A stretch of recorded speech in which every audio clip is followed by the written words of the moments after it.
जैसे परमात्मा ने धर्मदास जी को बताया था, कबीर परमेश्वर जी ने, कि धर्मदास जी कह रहे थे कि हम कोई जीव हिंसा नहीं करते क्योंकि हम मांस नहीं खाते। और कबीर परमेश्वर जी एक मुसलमान की वेशभूषा में, जिंदा महात्मा की वेशभूषा में विराजमान थे। तो धर्मदास जी ने टोंट कसया था कि हम हिंदू हैं, हम मुसलमानों की तरह जीव हिंसा नहीं करते, मांस नहीं खाते, जीवों को मारते नहीं। तो परमेश्वर ने कहा था वो तो अच्छी बात है कि आप जैसे गाय बैल बकरे जो टेन नहीं मारते, लेकिन और भी पाप बहुत होते हैं आपसे। पृथ्वी ऊपर पग जो धारे, करोड़ जीव एक दिन में मारे। जो पृथ्वी पर आप काम वश जा रहे हो तो 1 करोड़ जीवों को डेली मार के विश्राम लेते हो, अपने पेट के लिए, रोजगार के लिए जो उधर जाते हो।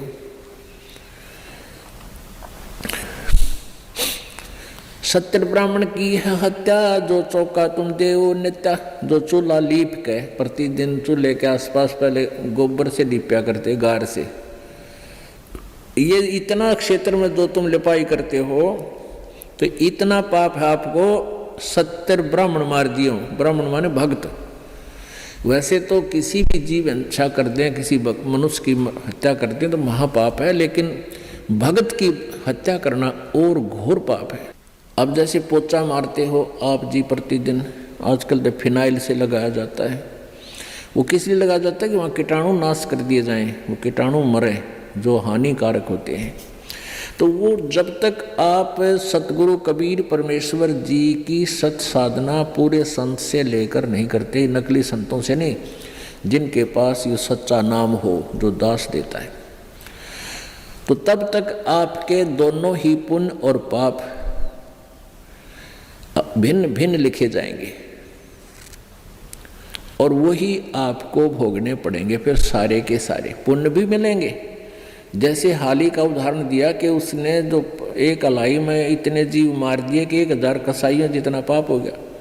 फिर उसके द्वारा बीजी गई खेती से कुछ ऐसे दाने नीचे गिरे, ऑटोमेटिकली वो जीवों ने खाए, वो पुण्य हो गया। तो वो पुण्य और वो पाप अलग अलग लिख दिए, पुण्य थोड़े और पाप गणे। तो ऐसे ही आप पोचा लगाते हो या अपने काम वश जाते हो तो सभी आपके पैरों के नीचे प्राणी मरते हैं। और ऐसे जीव हैं जो हमें दिखाई भी नहीं देते, हवा में हैं, वो भी मारे जाते हैं। आप मोटरसाइकिल पर जा रहे हो, आप देखोगे आपका कपड़ा भी मैला हो जाता है और हवा में उड़ रहे अदृश्य जीवों के द्वारा उनकी मृत्यु आपके छाती पर, मुंह पर सब लग लग के मर रही है। पंखा चलाते हैं, पंखे में भी जीव मर रहे हैं।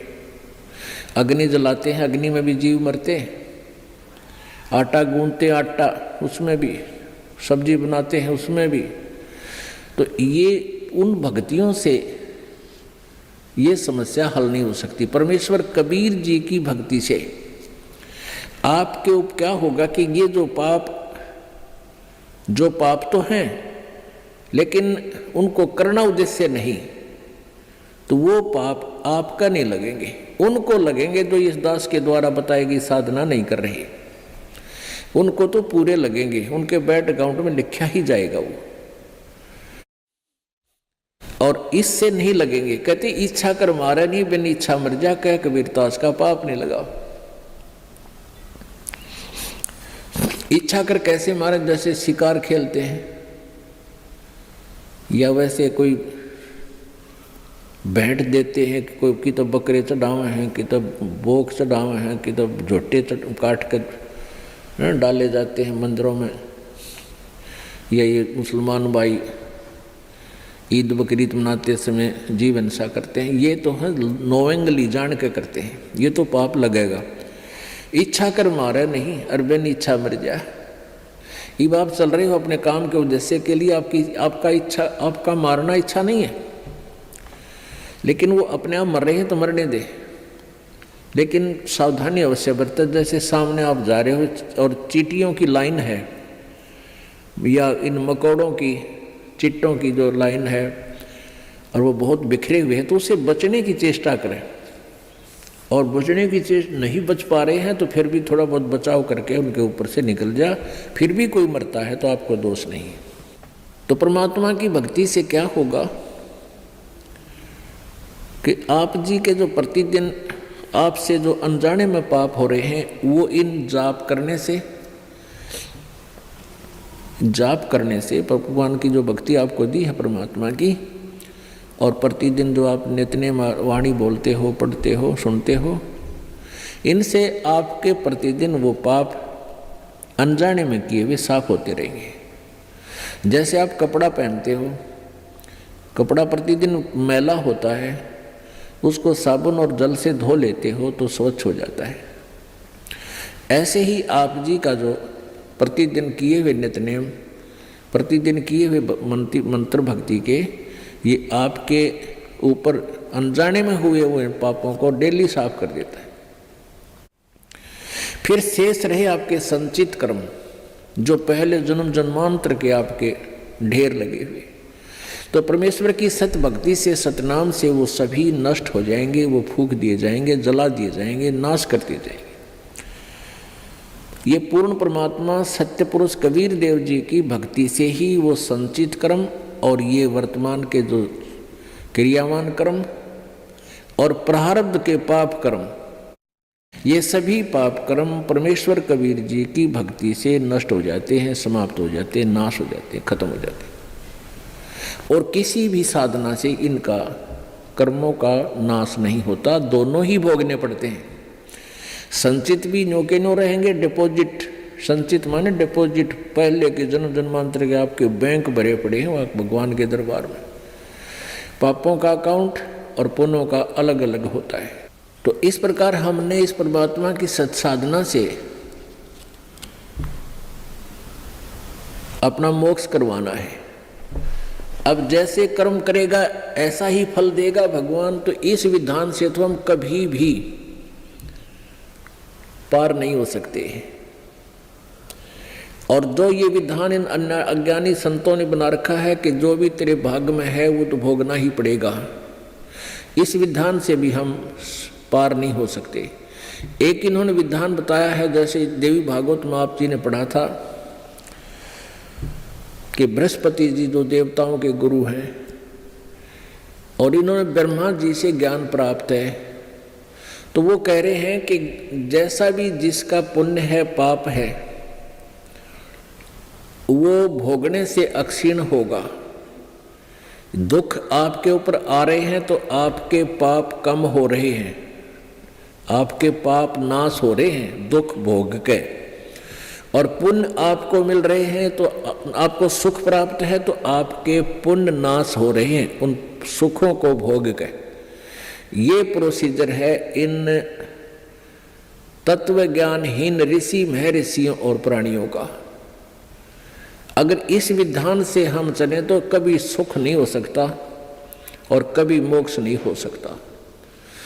सुख भी भोगे खत्म होंगे और पाप भी भोगने से समाप्त होंगे तो कभी नहीं हो सकते, क्योंकि हम एक दिन में करोड़ों पाप करके विश्राम लेते हैं और पुण्य होता ही नहीं, क्योंकि वो साधना शास्त्र विरुद्ध होने से, उस शास्त्र विरुद्ध साधना जो वर्तमान में चल रही है, पहले तो चलो शास्त्र अनुकूल साधना करते थे, ओम नाम का जाप था और यज्ञ हवन किया करते थे, और भी फिर भी वो अनकम्प्लीट थी, फिर भी उनका कुछ आंशिक लाभ अवश्य था।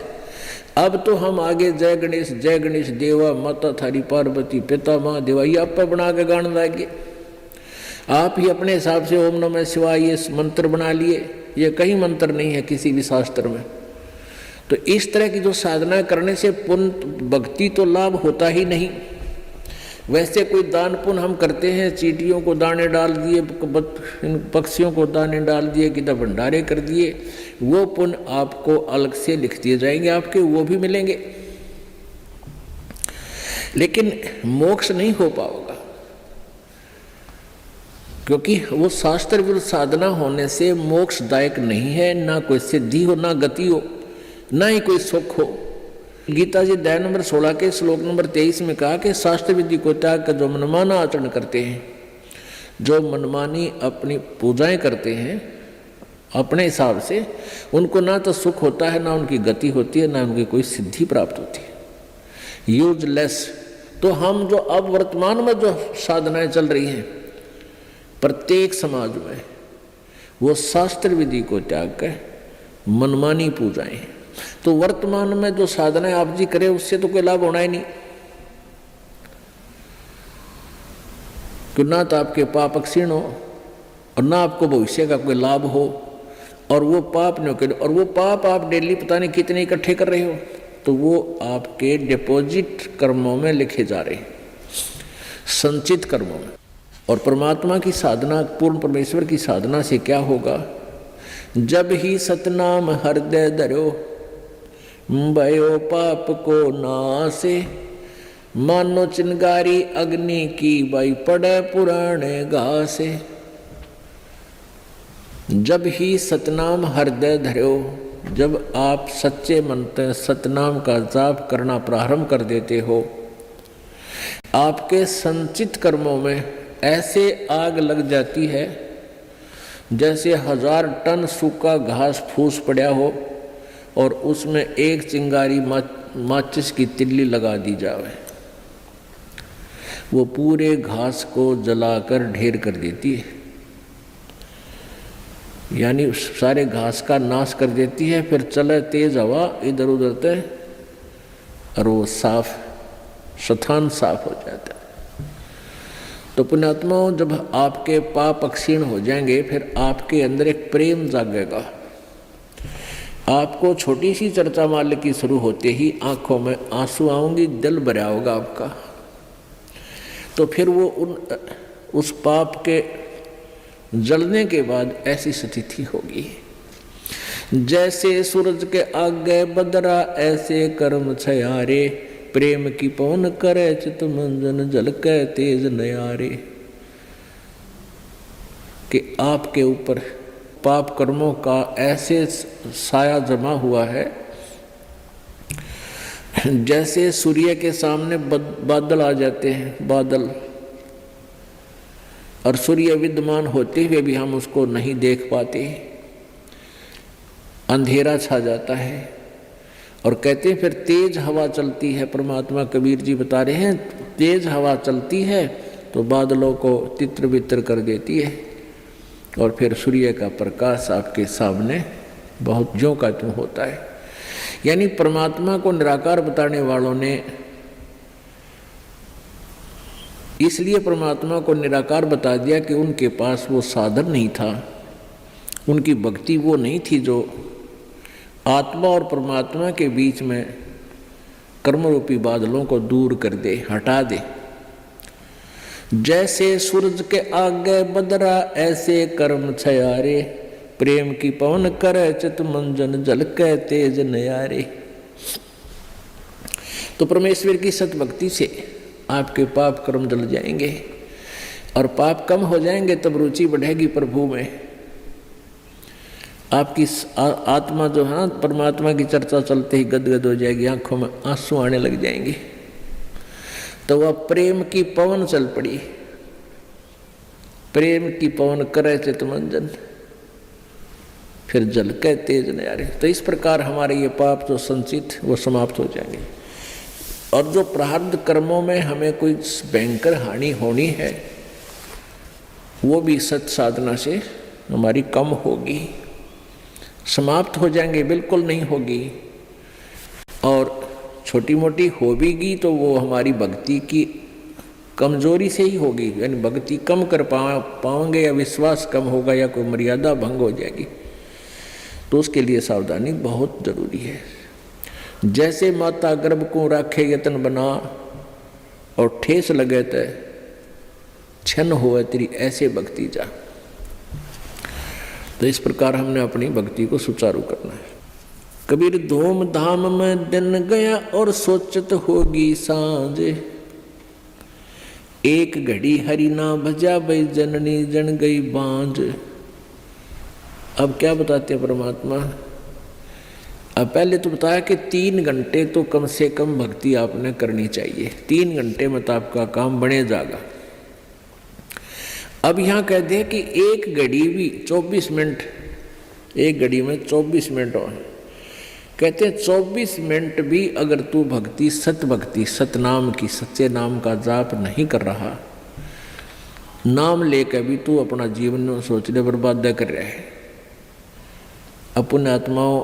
क्योंकि जब एक घड़ी शुरू हो गया तो अंदर के हमारे जो पाप खत्म होने लगेंगे और फिर रुचि इतनी बढ़ जाएगी, फिर घड़ी को नहीं याद रहे, फिर तो दिन रात सपने में भी मालिक याद आने लग जाती। यहाँ घड़ी इसलिए कहा है परमात्मा ने कि एक बार ये शुरू तो करे, एक घड़ी तो करे, 24 मिनट तो लाओ मालिक में, फिर देखना रुचि कितनी बढ़। जैसे कोई बीमार होता है और शुरुआत कर वो भोजन नहीं खा पाता, रोटी कड़वी लगती है, सेब संतरे किशमिश सब कड़वे लगते हैं, और फिर उसको ना वो कड़वी दवाई ही दी जाती है, जैसे कुनीन दी जाती है, वो ना चाहते फाके मारना शुरू कर देता है। तो जब वो दवाई शुरू करता है तो पहले दूसरे दिन एक आध ग्रास रोटी का वो खाने लग जाए, रुचि बन जाती है, और कुछ दिनों के बाद फिर वह रुचि इतनी बढ़ जाती है, सूखी रोटी पा जाओ वो भी खा जाएगा, वो भी खा लेगा।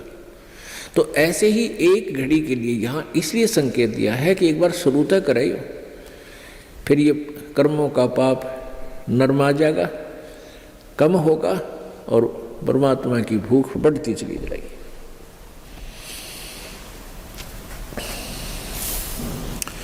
रात गवाई सोए करियो, दिवस गवाया खाए, हीरा जन्म अनमोल था ये कौड़ी बदले जाए। कबीर ये सुपने रैन के उगड़ आए नैने, जीव पड़ा बहु लूट में जागे तो लेन न देने।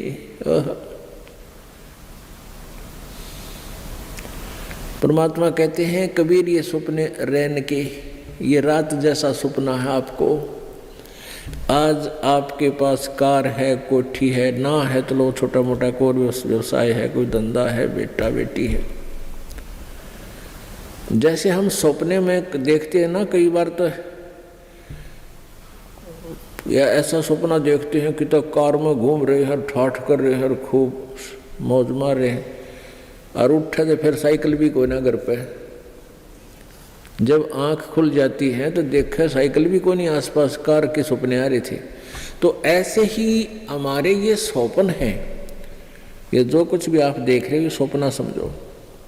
और कल ये नैन उगड़ गए, कल ये आंख खुल गई, यानी मृत्यु होगी, तो जागे तो लेन न देने।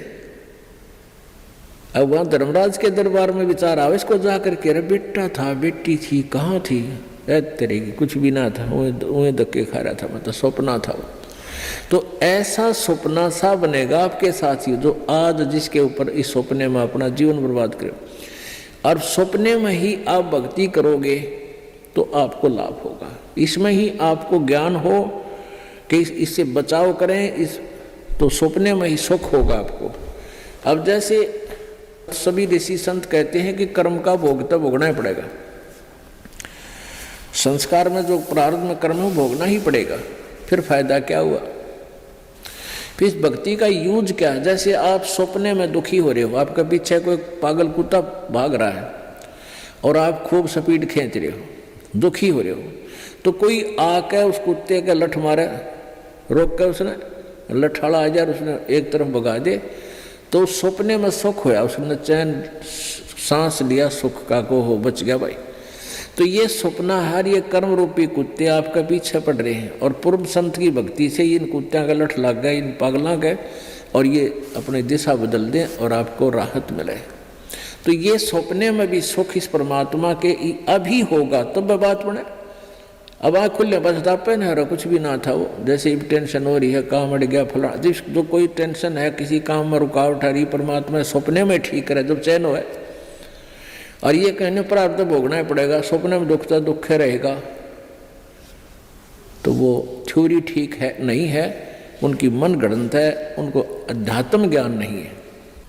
आजकल के 5 दिन ये जंगल होगा बासे, ऊपर ऊपर हल फिर ये ढोर चरेंगे घासे। आजकल या 5 दिन अर्थात एक ना एक वो दिन आएगा, आप जी का जंगल में वास होगा, आप जी का शरीर छूटेगा और आप जी को शमशान घाट पर शरीर का अंतिम संस्कार हो जाएगा। और फिर इस तुम्हारी जो है ना मिट्टी के ऊपर ढोर फिरा करेंगे, डांगर हंडेंगे, घूमया करेंगे। 8 जने जो लाकड़ी और केस जले जो घास, सब जग जलता देख कर ये कबीर भया उदास। मरोगे मर जाओगे कोई न लेगा नाम, उजड़ जा बसाओगे छाड़ बसती गाँव में। कहते हैं आज तुम जिस परिवार के वंश चलाने के चक्कर में दिन रात फिर लगे रहते हो, आपकी मृत्यु के बाद कोई आपने याद भी ना करे, 6 महीने रोंगे मुश्किल से। अब आजकल तो 10 दिन में कर दें सारा काम। 17वीं वीर, वर्षी वीर, महीना वीर, वो 13वीं भी 10 दिन में करके फारे कर दें। कोई आज आप अपने दादाजी को कितना याद करते हो? कभी कोई पूछला, गांव को पूछ ले कि किसका है कहाँ से, फिर जब फलाने दादा का नाम कभी बताना पड़ जाए, जब न तो कोई ना याद करता दादाजी ने। तो पुण्यात्माओं या भूल ला रखी काल ने, और इन काल के दूता ने हमें ऐसा उलझा रखा है कि पुत्र बिना मोक्ष नहीं। अब बेटी ने तो हम संतान भी नहीं मानते थे, ऐसी अनजान सोच बना दी हमारी। पुण्यात्माओं बेटा और बेटी में कोई अंतर नहीं, संस्कार आपको मिलेंगे चाहे कितने पैर पीट लो। आजकल उन अज्ञानी लोगों की और फिर समाज के दबाव में हमारे भक्त आत्मा भी प्रेरित हो जाते हैं। जिसके 1-2 पुत्री है तो इन्होंने सोचा पुत्र हो भगवान, पुत्र जरूर हो, क्योंकि वो इंजेक्शन लाओ डेली। जब पड़ोसन आ जाएगी, कोई रिश्तेदार आवेगा, न कहेंगे एक पुत्र तो चाहिए था, एक पुत्र तो होना चाहिए। दास जब सर्विस करता था, जेई की नौकरी करता था, एक ठेकेदार था मदीना गाँव, मदीना डांगी का, और वो 60-65 साल की 62 साल की उम्र का आदमी। तो उसके 4 लड़कियां थी और बड़ी लड़की ब्याह दी, 2 लड़कियां तकरीबन सारी ब्याह शादी कर दी। फिर प्रेरणा कर दी, किसी ने कहेंगे कोई एक पुत्र तो हो, पुत्र तो होना चाहिए। तो उसकी पत्नी ने भी यही कहना शुरू कर दिया कि पुत्र तो होना चाहिए। उसने कहा कि तुम मेरी, उसकी कोई मौसी की लड़की थी, क्यों करके उसकी शादी करवा दी। अब वो बताओ, खुद बताओ था, बोला जी ऐसा हुआ, वो फिर जड़वा 2 लड़की होगी उसके, 5 तो पहले थी और 2 के और आन लागे। फिर वो छक्के, मैंने तो ऑपरेशन करा के पांडा छुटवाया उसका। तो परमात्मा कहते हैं या हमारी बॉडी 8 से, परमात्मा जो देगा वही होगा, और अगर आवश्यक होगा, अब आपके पास वो परमात्मा कबीर है, कबीर जी वो है, अगर आपके संस्कार में कोई सुयोग्य संतान होगी तो पुत्र भी दे देगा। ना तो आज वर्तमान के 80% पुत्रों से ये माता पिता दुखी हैं। पुत्री तो शादी कर दी हुई पराई, यहाँ रहती है तब आपका पूरा काम करे, कभी आज्ञा का अवहेलना नहीं करती लड़कियाँ, और पुत्र छोटा ऐसा लाग जा रहा, खोए हलान ना करूं क्यों, और बेटी कभी नहीं बेचारी मना करती। तो हमने इन अज्ञानी अनजान ऋषि संतों के अज्ञान के कारण हम इतना भेद बना बैठे थे एक आत्मा में, आत्मा वही बेटी और बेटे की। तो इस प्रकार हमारी इन नकली संतों ने हमारा समाज व्यवहार कति बिगाड़ दिया, हमारी सोच बदल रखी थी, जिस कारण से हम आधे से ज़्यादा तक न्यों दुखी रहा करते थे। अब वर्तमान में आप देख रहे हो पुत्र, ये बुरी बात नहीं है पुत्र अब, लेकिन इस ज्ञान को प्राप्त करके आपका फिर पुत्र हो चाहे पुत्री आपको दुखी नहीं करेंगे, क्योंकि वो बचपन से इस ज्ञान में भगवान के रंग में रंग जाएंगे, और परमात्मा की शक्ति आपकी भक्ति से आपके साथ रहेगी। और मान ले कोई छोटा मोटा संस्कार में कोई निकम्मा बालक आ भी गया तो उसने मालिक ठीक करेंगे, सीधा करेंगे, उसको किसी प्रकार भी करें, चाहे आपको दुख नहीं होने देंगे। तो इसलिए परमात्मा की हम चाह में भटका करते थे कि वो सारे ही सुख दिया करता है। कबीर हाड जले लकड़ी जले, और जले जलावन हारे, और देखण आड़े भी जले, अब किसते करूं पुकार। और परमात्मा कबीर जी कहते हैं कि जो किसी की मृत्यु होगी वो तो जले, और जो उसको जलाने जाएंगे एक दिन वह भी जलेंगे, और जो देख रहे हैं खड़े होकर के फलाना मर गया देखो उसकी चिता जले है, और वह भी जलेंगे एक दिन, उनको भी वहीं जाना है। पर ये वो बुद्धि इतनी काम ना करती, इतना दबाव है हमारे ऊपर, प्रेशर है, नशा है, हमें डर ना लगता कि हम भी वहीं जाना है, हमने भी एक दिन वहीं जाना है। वो दिन याद कौन रखते हम, और वो अब याद रहेगा। मौत बेसारी बावड़े तन अचरज किया कोने, तन माटी में मिलेगा जो आटे में लोने। एक भगत था, एक संत था, और वो संत पतला दुबला और ठीक सा था, और बाकी वो अपने जैसे किसी वस्तु को कोई चिंता हो जा तो उसके चेहरे की, उसकी फेस की आकृति कुछ अजीब सी रहती है। तो एक भक्त आता था उस संत के पास, बढ़िया फलों के दर्जन फल, सेब संतरे ले आया करता। तो वो देखा करता था कि महात्मा जी बहुत चिंतित से रहते हैं और बहुत ही ज़्यादा स्वस्थ नहीं है, सेहत अच्छी नहीं है। और दूसरे भक्त वहाँ दूध लाते थे, तो वहाँ डेग सा बढ़ा रहा करता दूध का, फलों की टोकरी बड़ी रहती थी। वो संत जी औरों को दे देते थे प्रसाद रूप में, और फिर खीर ख्यार बना के खिला देते थे। दूध आता था, चाय पानी दूध पी लेते थे, अपना थोड़ा बहुत जैसा पिया करते थे, बाकी भक्तों को पिला देते थे। तो वो एक धनी व्यक्ति जाता था, उनका सेवक, काफ़ी संतरे ले जाता, सेब ले जाता, अच्छे फल चढ़ा गया था, कुछ दक्षिणा दिया था। तो साधु से प्रश्न करता था कि महाराज जी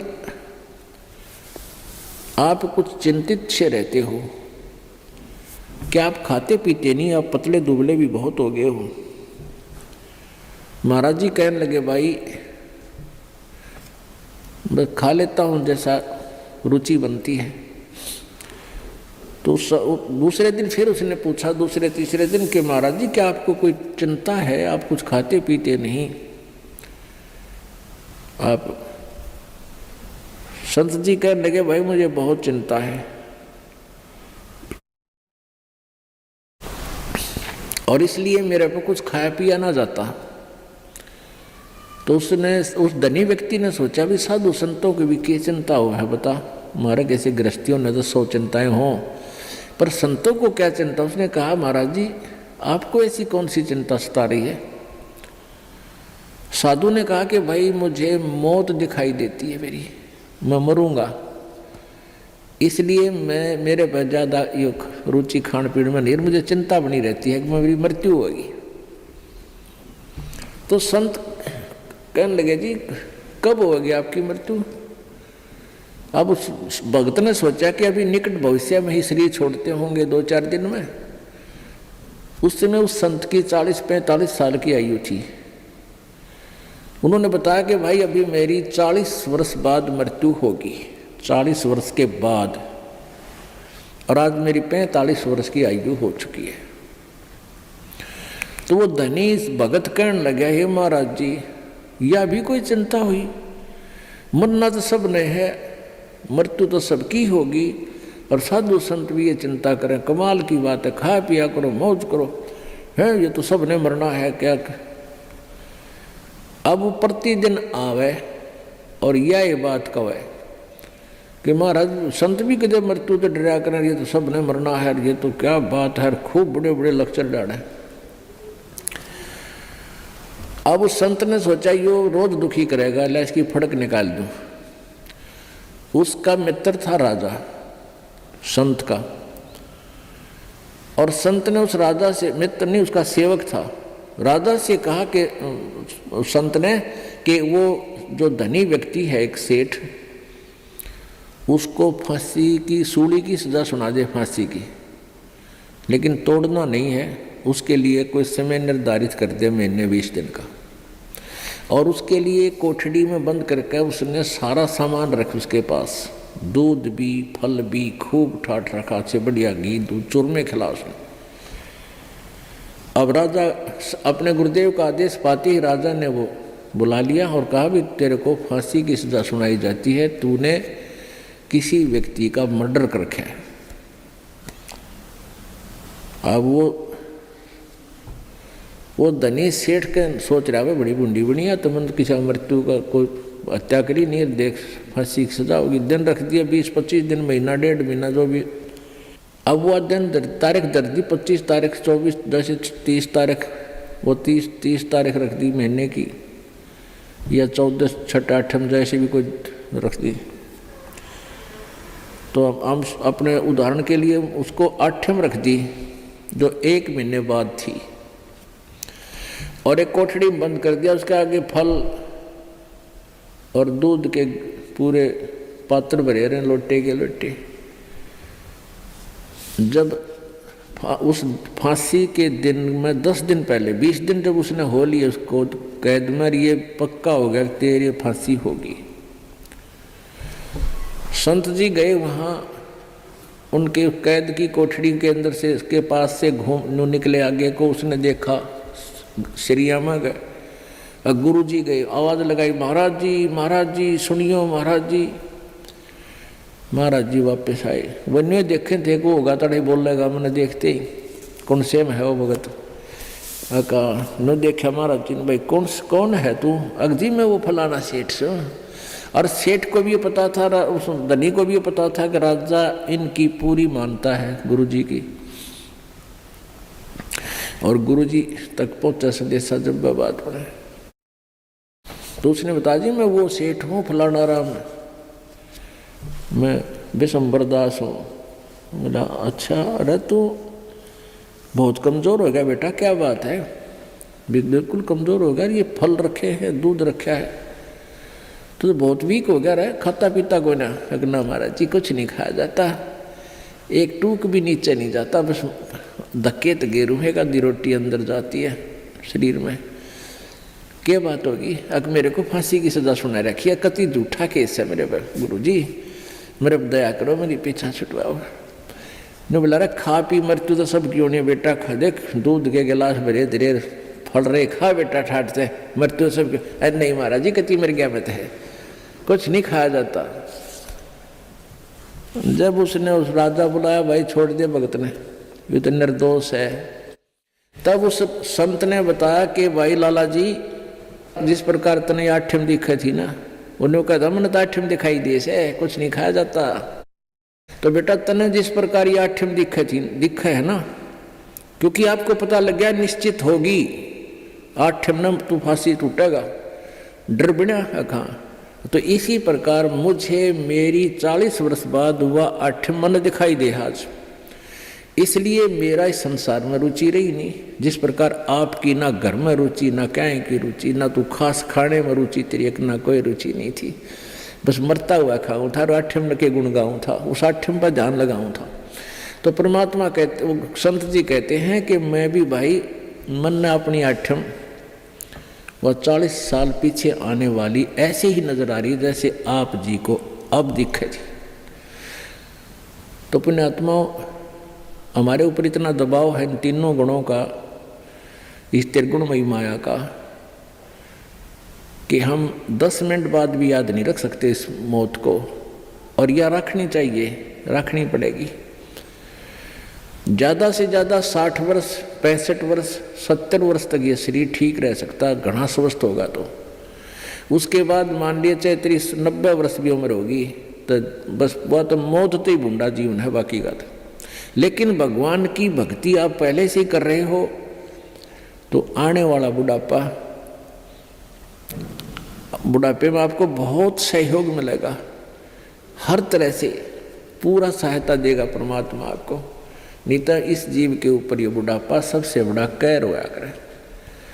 इसी प्रकार गीता जी अध्याय नंबर 7 के श्लोक नंबर 29 में बताया है कि जो उस तत्व ज्ञान के आधार से, उस तत्ब्रह्म से यानी परम अक्षर ब्रह्म से, अध्यात्म यानी सारे इस अध्यात्म ज्ञान से और सभी कर्मों से परिचित हो जाता है। आज के सत्संग में आपको इस कर्मों से परिचित कराया जा रहा है, अध्यात्म ज्ञान से परिचित कराया जा रहा है। तो वो व्यक्ति फिर जरा और मरण से छुटकारा पाने के लिए ही प्रयत्न करता है। जरा माने बुढ़ापा, मरण मीन मृत्यु। वो जरा माने बुढ़ापा यानी बुढ़ापे से और मृत्यु से छूटने के लिए ही प्रयत्न करता है, जो उस तत्व ब्रह्म से परिचित हो चुका है। क्योंकि वो तत्व ब्रह्म, परम अक्षर ब्रह्म ही हमारे को जरा और मरण से सदा के लिए छुटकारा दिला सकता है। सतलोक के अंदर जाने के बाद आपका शरीर वृद्ध नहीं होगा, आप जी की मृत्यु नहीं होगी। अब पुण्यात्माओं, हमने वो ज्ञान सुना नहीं, हमने स्वर्ग भी सुना था पर देखा नहीं था। स्वर्ग सुनते थे, स्वर्ग में बड़ा सुख है, लेकिन जान की इच्छा कति नहीं थी, मृत्यु नहीं चाहवा थे। अब इस तत्व ज्ञान के आधार से आपको इतना विश्वास हो जाएगा कि आप जी यहाँ से जाने की रुचि बनाओगे, क्योंकि यहाँ इतने कष्ट हैं संसार में, इसको देख देख कर इनसे तंग आकर के आपका मन हट जाएगा। और इस तत्व ज्ञान के आधार से आपको ये भी पता चलेगा कि ये तो आज नहीं, इस जन्म में नहीं, असंख्य जन्मों में पहले भी हो लिया और आगे भी होगा, यदि सतलोक नहीं गए। अब सतलोक में जाने के बाद आपकी पुनः जन्म नहीं होगा, वृद्ध अवस्था नहीं आएगी, बुढ़ापा नहीं होगा और मृत्यु नहीं हो। आज कोई भी प्राणी मृत्यु नहीं चाहता और सारे मरेंगे, 2 दिन आगे पीछे।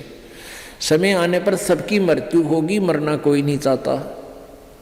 चाहे को 80 साल 90 वर्ष का बूढ़ा हो रहा है और चला जाता ना बैठा जाता है, कभी कड़ दुख है, कभी सिर दुख है, और फिर भी मृत्यु नहीं चाहता। ठीक है, ऊपर ले मन तो चाहे कह भी दे भगवान मन ठा ले, लेकिन जब ठंड का टाइम आओ ना, जब उल्टा हटता है, कोई भी हटे, जिनको ज्ञान नहीं, भगत नहीं उल्टे हटते। एक बुढ़िया रोज ने कहा करती, हे भगवान मन ठा ले, मतलब दुखी हो ली इस परिवार तक, हे भगवान मन ठा ले। अब उसका पोता था बदमाश सा, उन्होंने सोचा बुढ़िया रोज न्यू कह मन ठा ले। तो उसने न्यू सुन रखा था कि यमराज आते हैं, सर पर सींग होते हैं, उनकर हाथ में गदा होती है। तो लड़के ने 12-13 साल का था, उसने सर पर बड़ा साफा बांध दिया और उसमें सींग पो लिए 2 और हाथ में ले लिए गदा सी बना ली, कपड़े की जो करी नकली रामलीला रखा है ना हनुमान की। और पहले से टिमटमाते हैं, दीवे होया करते,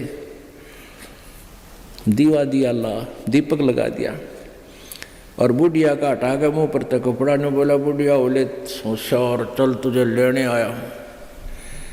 बुढ़िया ने देखा है तो सचमुच आएगा, यमदूत खड़ा है। ने बोला, अरे भाई मन ने क्या करेगी तो योर कुण बार, मन ने क्या करेगा बुढ़ी ने, योर कुतना कुण बारह किसी ने दे जा तू। अब न बोला ना तेरा नंबर है, बोला अरे भाई तेरा आगे दोनों हाथ जोड़ो, मन ना ले जाए वे।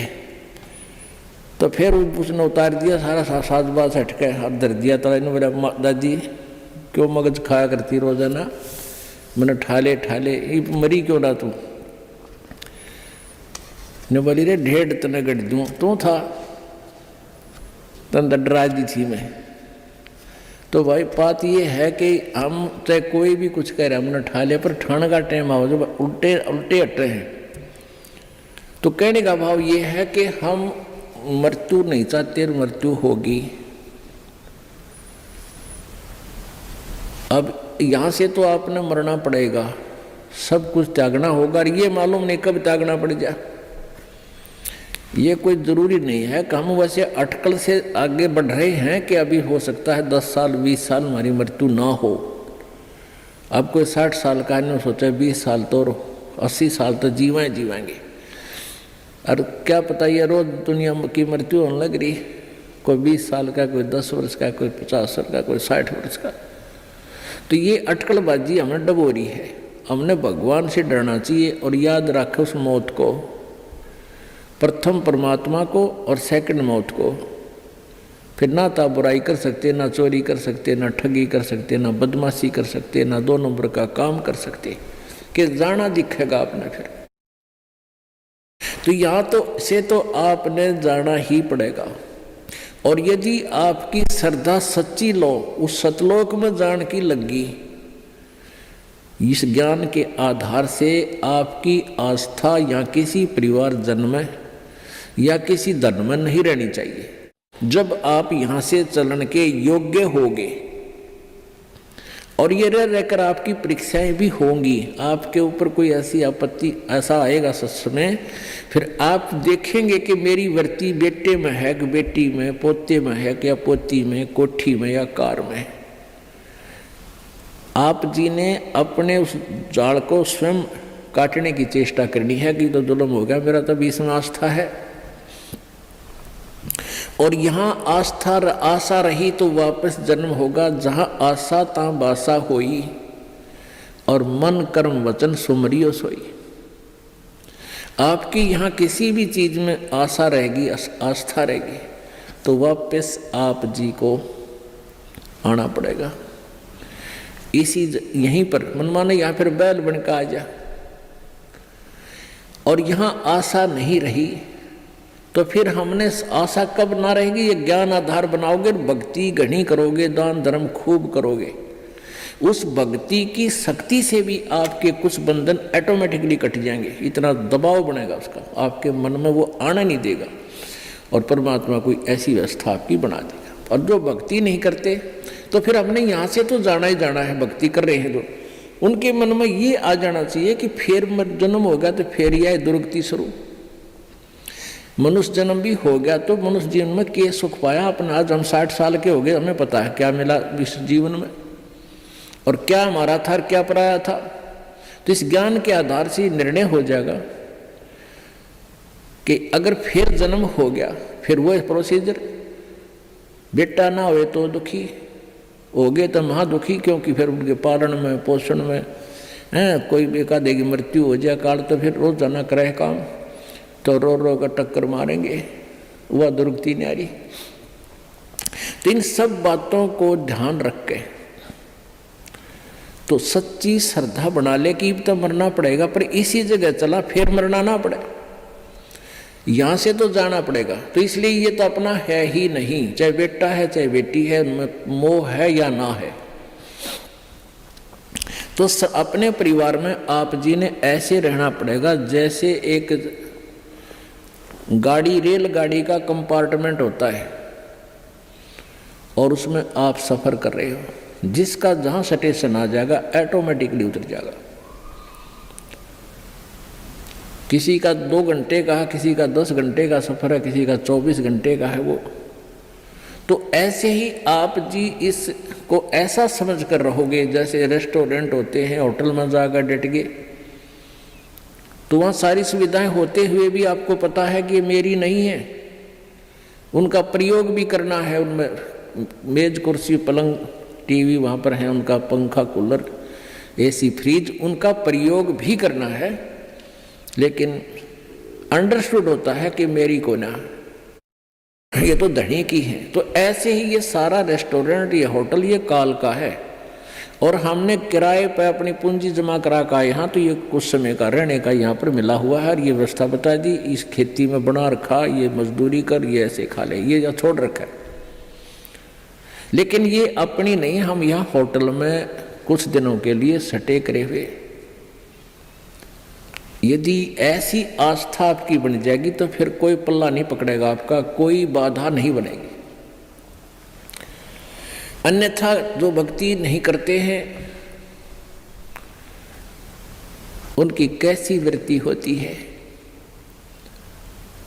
अब जैसे कोई पिछले जन्म में भी कोई भक्त भक्ति करता था और वो पार ना होया, आप जी हो, परमात्मा चाहते हैं कि तुम सभी पार हो जाओ, बहुत अच्छी बात है, क्योंकि पार होने के लिए तो ये सारा खेल हो रहा है, आपको पार करने के लिए। अब विद्यालय में बच्चे फेल भी होते हैं और पास भी अधिकतर ही होते हैं, और कुछ एक फेल भी हो जाते हैं, तो वो फेल हुए हुए गणे दुखी होया करें। तो ऐसे ही एक व्यक्ति किसी जन्म में कोई प्राणी, कोई आत्मा परमात्मा से विमुख हो गया, भक्ति ना करी, छोड़ गया, तो उनको फिर लेता है भगवान शरण में। एक किसान के घर जन्म हो गया उस पुण्यात्मा का। अब कहते हैं जो जन मेरी शरण में एक बार आ गया, परमात्मा कहते हैं हमारी शरण में एक बार कोई प्राणी आ गया तो फिर उसको जब तक वो पार नहीं हो लेगा उसके पीछा हम छोड़ना को नहीं। जो जन हमारी शरण है ताका हूँ मैं दास, और गेल गेल ला गया फिर वो जब लग धरती आकाश। तो उसी विधान से परमात्मा उस किसान के पास गए और किसान से कहा कि भाई, किसान पहले बैठे, राम रमी हुई, क्योंकि पिछले संस्कारी जो भक्त होते हैं वो कहीं भी जन्म ले लो उनमें वो भाव श्रद्धा बनी रहती है। आओ महाराज जी बैठो जी, ने बड़ी आसन दे दिया, आप नीचे बैठ गया भगत की तरह। तो महाराज जी तो फिर महाराज जी होते हैं, अपने भक्ति का ज्ञान सुनाते हैं, परमात्मा की चर्चा शुरू कर दी। तो वो किसान कहने लगा, कहाँ जी भक्ति तो मैं करता हूँ, क्या भक्ति तो मंदिर में जाता हूँ, शिव जी की पूजा करता हूँ। फिर सारी बात बताई, भाई यह भक्ति ठीक नहीं, भक्ति की विधि ये है जो आपके शास्त्रों में लिखी हुई है, कैसी करो। अच्छा जी ठीक सत है, भक्ति भी कराएंगे भाई, फिर उपदेश ले ले। अगना जी नहीं, ये तो बच्चे छोटे छोटे हैं, ये थोड़े से ठीक हो जाए, अपना काम संभालन जोगे, फिर महाराज जी तेरे आप पक्का चेला बन जाऊंगा। लाख समझाने पर भी नहीं माना, यही कहता रहा। परमात्मा चले गए। कुछ दिनों के बाद फिर गए, देखा क्या किसान के 2 लड़के थे, उन लड़कों के भी बच्चे हो रहे, उन खिलाने लग रहा खूब प्यार से, सीने से लटा रखे पोते। परमात्मा फिर गए, किसान भाई भगत जी, देवता तेरे बच्चे भी समझदार हो गए हैं और खेत का काम संभाल लिया, तू आजा भक्ति कर ले, नाम ले ले। ने बोला महाराज जी देख छोटे छोटे पोते हैं, बच्चे खेत में जहाँ हैं काम कर रहे हैं, और मैं इनको बाद में संभाल रहा हूँ, अब मुझे फुर्सत नहीं है, थोड़े ही बच्चे पोते बड़े हो जाए थोड़े से, फिर मैं भक्ति करूँगा। बहुत कहने पर भी नहीं बोला, ना बाबा जी दुखी ना करे मैंने, क्यों पोते घने प्यारे लग गया करे। यह काल का एक भयंकर जाल आगे और बढ़ा देता है उसके ऊपर। अब बेटे तो उल्टे बोल रहे, कोई धमका दे, कोई खुरका दे, और वो पोते बोल रहा करे प्यारे प्यारे, तो वो घने प्रिय लगते हैं। न बोले बाबा जी तू तो सब ऐसा ही, तेरे तो कोई लाग नहीं, कोई संतान नहीं, तेने क्या पता संसार के उसका है, कह दिया भक्ति कर ले, भक्ति नहीं होया करे, पोते बड़े हो लेंगे फिर बात करूँगा तेरे से, फिर जरूर नाम ले लूँगा, पक्की बात हो रही। नो टाल टूल दिया। अब 4 साल के बाद फिर आए परमात्मा संत जी रूप में। तो घर आके पूछा कि भाई तुम्हारा वो कहाँ गए तुम्हारे पिताजी दादाजी। वो पता चला कि वो तो मर गए, 4 साल हो गए, मृत्यु होगी। मालिक को तो पता था, क्या था कि खेत में उन्हें का बैल बन गया, आके बैल बन गया, बैल की जूनी प्राप्त की, और खेतों में उसका बेटा उसको हल में जोत रहा। अब परमेश्वर वहां पहुंचे, वो लड़का भी जाने था, महात्मा कई बार करते, रोक दिया, कहा महाराज जी कैसे आना हुआ कि भाई डट जा तेरे बाबू, तो 2 बात बतलाऊंगा। उस बैल के कान में निकट सी जाकर कहने लगा, रे भगत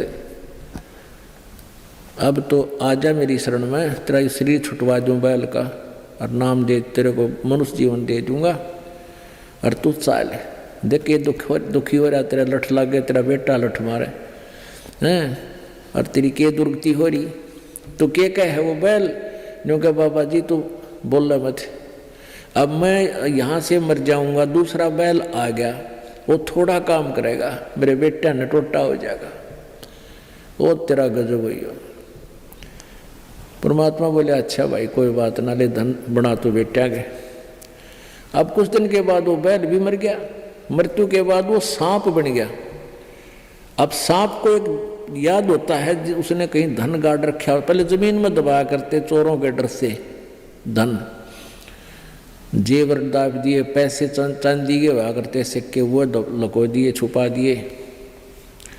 तो सर्प बनकर वो वहीं घूम रहा है।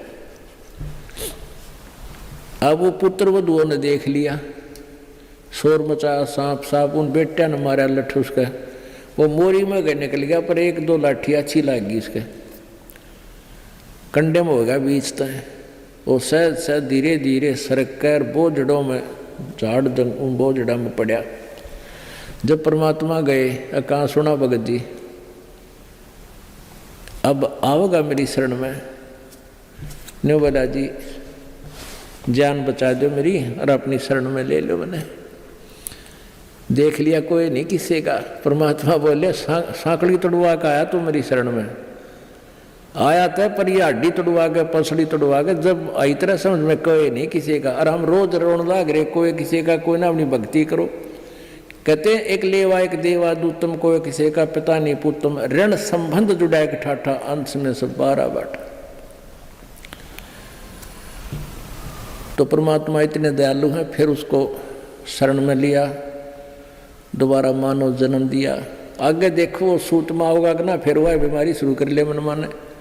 तो ऐसे दयालु है परमात्मा, पुण्यात्माओं। ये मनुष्य जीवन बार बार नहीं मिलता और ये ज्ञान नहीं मिलता।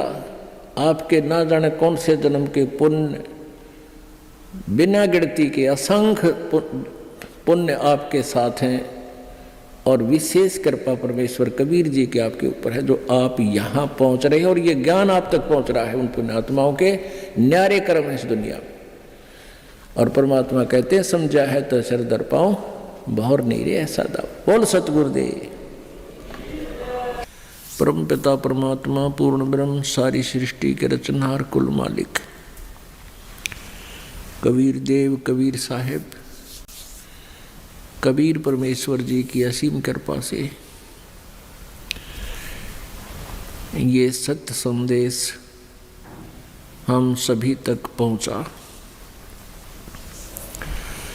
असंख्य जन्म हो गए हमने इस काल के जाल में, इस भ्रमित ज्ञान के आधार से साधना करते हुए और जन्मते और मरते हुए।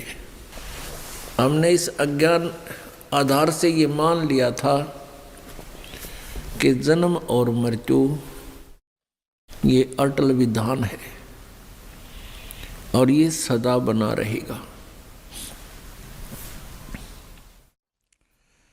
इन तत्वज्ञान, इन ऋषियों, महर्षियों, गुरुओं, मंडलेश्वरों ने यही बता रखा था कि जन्म और मृत्यु सदा बनी रहेगी। जन्म मृत्यु सदा के लिए समाप्त नहीं हो सकते। पुण्यात्माओं, परमेश्वर ने स्वयं आकर के हमें बताया कि जो साधनाएं आप करते हो वो पूर्ण मोक्षदायक नहीं है। प्रत्येक युग में परमेश्वर आते हैं और अपने यथार्थ ज्ञान को स्वयं ही बताते हैं। अपने पाने की विधि यानी आप जी को सतलोक पहुंचाने की यथार्थ विधि वो स्वयं ही आकर बताते हैं। परंतु हम अज्ञान के आधार से इतने भ्रमित हो चुके होते हैं कि हम परमात्मा की वाणी को स्वीकार नहीं करते। जो समस्या आज हमारे सामने उपस्थित है, यही समस्या परमेश्वर जी के सामने 600 वर्ष पूर्व उपस्थित थी। लेकिन आज जो समस्या है वो हल होगी, वह हो रही है। उस समय उसके हल होने का कोई विकल्प नहीं था। जब परमेश्वर 600 वर्ष पूर्व बनारस में, काशी शहर में एक शिशु रूप धारण करके प्रकट हुए थे, एक लहर तारा नामक तालाब में विकसित कमल के फूल पर वो परमात्मा सशरीर आए थे। और जब वो 5 वर्ष के हो गए थे प्रभु, उसी समय से ये ज्ञान, यथार्थ ज्ञान प्रचार करने लग गए थे। और बड़े बड़े धुरंधर विद्वान माने जाने वाले ऋषि महर्षियों को परमात्मा के प्रश्न का कोई उत्तर नहीं था, जिस कारण से वो अज्ञानी ऋषि महर्षि परमात्मा कबीर देव जी को ये कहकर के अवॉइड कर देते थे कि ये तो अनपढ़ है, अशिक्षित है, अक्षर ज्ञान नहीं है, निरक्षर है, निरक्षर है ये। और ये वेदों और किताबों, गीता जी और पुराणों के विषय में गलत स्टेटमेंट दे रहा है। और जो ऋषि महर्षि थे, मंडलेश्वर ब्राह्मण, हिंदू धर्म के मार्गदर्शक, वो सभी शिक्षित थे, यानी संस्कृत भाषा को जानते थे। और सभी सद्ग्रंथ संस्कृत भाषा के अंदर ही लिपिबद्ध थे, जिस कारण से प्रत्येक व्यक्ति को ये विश्वास हो गया कि कबीर जी शिक्षित नहीं हैं, और ये भले ही कुछ शक्ति युक्त हैं, क्योंकि परमेश्वर के आशीर्वाद से बहुत से दुख दूर हो रहे थे। तो जितने भी वो शिष्य थे परमात्मा के, 64 लाख शिष्य हुए थे, वो परमात्मा द्वारा दिए गए आध्यात्मिक सुख के कारण, भौतिक सुख के कारण ही वो शिष्य बने थे। और जिस कारण से वे टिक नहीं पाए और परमात्मा के ज्ञान को जो वो बोला करते थे, एक पुण्य आत्मा ने लिपिबद्ध कर लिया था। वो पुण्यात्मा है धर्मदास जी, जो पहले ऐसे ही उलट ज्ञान से रंगे हुए थे और परमात्मा का बहुत विरोध कर रहे थे। तो उस समय तो इन अज्ञानी ऋषि महर्षियों की दाल गल गई थी, ये कह करके परमात्मा कबीर जी जो हैं ये अनपढ़ हैं, अशिक्षित हैं, ये संस्कृत भाषा नहीं जानते हैं, ये ऊट पटांग बातें बक रहे हैं। जिस कारण से परमेश्वर के उस ज्ञान को महत्व नहीं दिया गया, जो आज आप जी के समक्ष शिक्षित समाज के सामने अब ये दास रूबरू कर रहा है। 600 वर्ष पहले परमात्मा कहा करते थे, ब्रह्मा विष्णु महेश नासवान हैं, इनके माता पिता हैं, इनकी जन्म मृत्यु होती है, ये कंप्लीट गॉड नहीं है, ये पूर्ण परमात्मा नहीं है, ये समर्थ प्रभु नहीं है, ये केवल एक ब्रह्मांड में एक विभागीय मंत्री समझो, एक विभाग के मिनिस्टर हैं।